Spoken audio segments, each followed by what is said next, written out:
Vous êtes-vous déjà arrêté un instant pour penser à toute l'eau que contient votre corps? Nos corps sont comme de gros ballons d'eau, mais en beaucoup plus intéressant. L'eau représente environ 60% de notre poids corporel. Alors, si vous avez l'impression de porter beaucoup de eau, vous avez raison. Et si vous pensez que vous n'êtes qu'une bouteille d'eau ambulante et bavarde, vous n'avez pas tort. Imaginez que nous devions nous ravitailler comme une voiture dans une station-service. Excusez-moi, je dois faire le plein d'H2O, s'il vous plaît. En fonction d'éléments tels que l'endroit où vous vivez, votre masse graisseuse, votre âge et votre sexe, une personne est constituée en moyenne de 55 à 60% d'eau. Et oui, nous ne sommes pas seulement des bouteilles d'eau ambulantes et bavardes, nous sommes surtout de l'eau.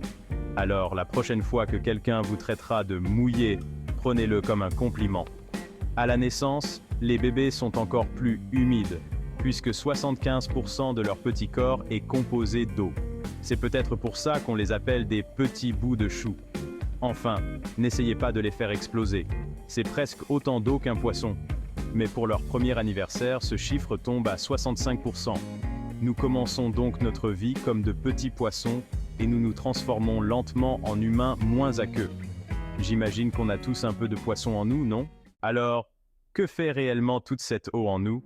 En plus de nous empêcher de devenir des pruneaux humains, c'est comme l'élixir magique qui nous permet de fonctionner. Pourquoi avons-nous besoin de boire autant d'eau? Ce n'est pas seulement pour les pauses toilettes.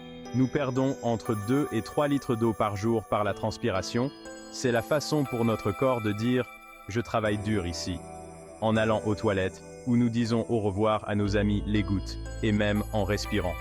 Qui aurait cru que respirer pouvait être si déshydratant? Nos poumons sont de vrais petits voleurs d'eau. Nous devons reconstituer l'eau que nous perdons. C'est comme faire le plein d'une voiture qui ne s'arrête jamais. Sauf que notre carburant est bien plus savoureux. Maintenir un niveau d'hydratation équilibré est extrêmement important pour éviter la déshydratation ou la surhydratation. Buvez et gardez l'équilibre. Buvez. Lorsque notre cerveau détecte de faibles niveaux d'eau, des capteurs spéciaux situés dans une partie du cerveau appelée hypothalamus envoient un signal pour libérer une hormone appelée hormone antidiurétique. L'hypothalamus est comme le centre de contrôle qui permet à notre corps de rester en équilibre, y compris nos niveaux d'eau. Lorsque nous sommes déshydratés, c'est comme si notre cerveau activait le mode d'urgence pour économiser l'eau. Voyez ça comme si votre cerveau disait « Houston, on a un problème ». Cette hormone se rend dans nos reins et leur dit de retenir autant d'eau que possible. C'est pourquoi notre urine devient plus foncée lorsque nous sommes déshydratés. Nos reins sont comme des filtres pour notre sang, et lorsque l'hormone antidiurétique est présente, ils deviennent de véritables économiseurs d'eau. C'est comme si vos reins disaient « hors de question de laisser partir cette eau précieuse ». Le simple fait d'être un peu déshydraté peut vraiment nous épuiser, nous mettre de mauvaise humeur, dessécher notre peau et même nous empêcher de penser clairement. Lorsque notre corps manque d'eau, c'est comme si nos cellules ne pouvaient pas fonctionner correctement. Imaginez vos cellules dire « Dis, où est la fontaine à eau ?» Un cerveau déshydraté doit travailler beaucoup plus dur pour faire les mêmes choses qu'un cerveau hydraté. Cela peut entraîner des maux de tête et une sensation de fatigue. Boire suffisamment d'eau permet non seulement de maintenir notre cerveau en bon état de marche, mais aussi d'améliorer notre humeur et notre bien-être général. N'oubliez pas de boire suffisamment d'eau chaque jour pour garder votre corps et votre esprit en pleine forme. Boire trop d'eau, également appelée surhydratation, se produit lorsque nous buvons trop d'eau en peu de temps. C'est comme essayer de remplir un ballon trop vite, il risque d'éclater. Et croyez-moi, vous ne voudriez pas être l'équivalent humain d'un ballon d'eau? Les athlètes courent parfois le risque de se surhydrater, car il est difficile de trouver le bon équilibre lorsqu'on transpire beaucoup. N'oubliez pas qu'il n'est pas nécessaire de vous transformer en réservoir d'eau humain. Vous ne passez pas une audition pour un rôle dans Waterworld. Un cerveau surhydraté ralentit ou arrête la libération de l'hormone antidiurétique. C'est comme si le cerveau oubliait de fermer le robinet. Imaginez votre cerveau comme un plombier tête en l'air. Cela perturbe l'équilibre électrolytique, en particulier le sodium, ce qui fait gonfler nos cellules. Le sodium est comme un petit gardien pour nos cellules. Voyez le sodium comme la boucle d'or de votre corps. Dans les cas extrêmes, les reins ne peuvent pas suivre le rythme de toute cette urine diluée supplémentaire. Nos reins sont comme des filtres qui travaillent dur, mais même eux ont leurs limites. Ce ne sont pas des licornes magiques après tout.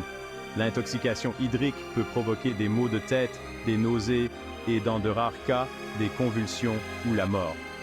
Ne devenez pas un exemple de ce qu'il ne faut pas faire en matière de consommation d'eau. Vous ne voudriez pas être le protagoniste d'une histoire de ce type. Pour éviter cela, buvez de l'eau avec modération et écoutez votre corps. Ne buvez pas des litres d'eau d'un coup et soyez attentifs aux signaux de votre corps pour rester correctement hydraté. N'oubliez pas que vous n'êtes pas un poisson. À moins que vous n'en soyez un, auquel cas, continuez comme ça. Rester hydraté au quotidien est assez facile pour ceux d'entre nous qui ont la chance d'avoir accès à de l'eau potable. Mais soyons réalistes, nous avons tous vécu ces moments où nous nous sommes étranglés avec de l'eau, où nous nous sommes baladés avec une bouteille d'eau plus grosse que notre tête, ou où nous avons tout simplement oublié de boire. Rester hydraté peut parfois ressembler à une comédie. Pour éviter ces mésaventures amusantes, essayez de programmer des rappels sur votre téléphone ou offrez-vous une élégante gourde avec paille intégrée. Rester hydraté n'a jamais été aussi divertissant. Vous pouvez également utiliser une gourde qui s'allume lorsqu'il est temps de boire ou télécharger une application de suivi de consommation d'eau pour vous encourager. Faites de l'hydratation un moment agréable de votre journée. Que diriez-vous d'une gourde qui diffuse vos chansons préférées ou d'un concours de boissons entre amis? N'oubliez pas que rester hydraté ne doit pas être ennuyeux, faites-en un moment de plaisir. Vous avez probablement déjà entendu dire que nous devions boire 8 verres d'eau par jour. C'est un chiffre rond et facile à retenir. Mais est-ce vrai pour tout le monde?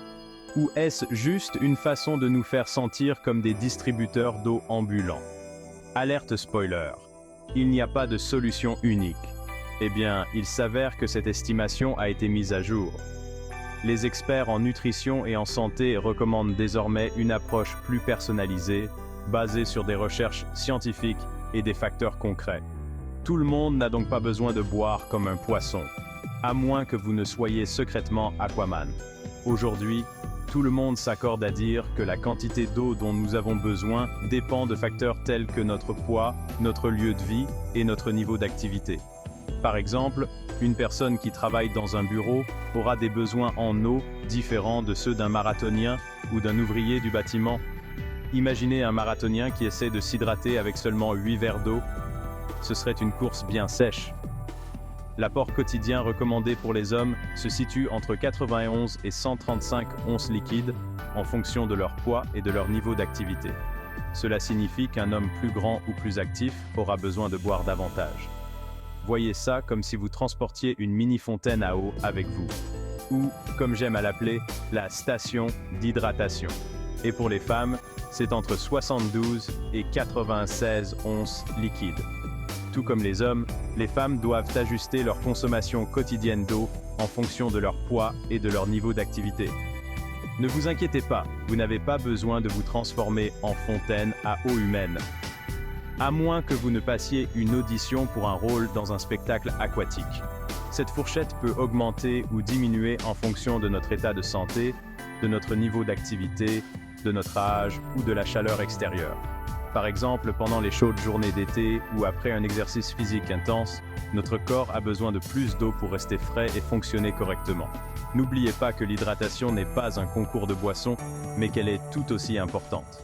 Alors, continuez à boire et restez au frais, mes amis. Si l'eau plate est le meilleur atout de l'hydratation, d'autres boissons, même celles qui contiennent de la caféine comme le café ou le thé, participent également à la fête de l'hydratation. Et oui, même votre café du matin fait double emploi. Et devinez quoi? L'eau contenue dans les aliments représente environ 1/5 de notre apport quotidien en H2O. Qui aurait cru que manger une salade pouvait être si rafraîchissant? Les fruits et les légumes comme les fraises, les concombres et même le brocoli sont composés à plus de 90% d'eau. Voilà une façon sournoise de rester hydraté. De plus, ils sont remplis de nutriments et de fibres précieux.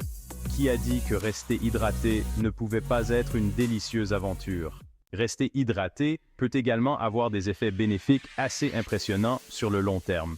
Des études ont montré qu'une bonne hydratation pouvait réduire le risque d'accident vasculaire cérébral, aider à contrôler le diabète et même potentiellement réduire le risque de certains cancers. De plus, vous éviterez ces conversations gênantes du type « tu devrais boire plus d'eau ». Voyez ça comme un moyen de maintenir votre corps et votre vie sociale en parfait état de marche. Et puis, qui aurait cru que boire de l'eau pouvait être votre arme secrète pour ne pas vous transformer en pruneau humain? Alors, buvez et restez en forme. Quoi qu'il en soit, rester hydraté fait une grande différence dans la façon dont vous vous sentez, pensez et fonctionnez au quotidien. Alors, prenez ce verre, prenez une gorgée et laissez briller votre héros de l'hydratation intérieure. Un toast à une meilleure santé et à votre bonheur.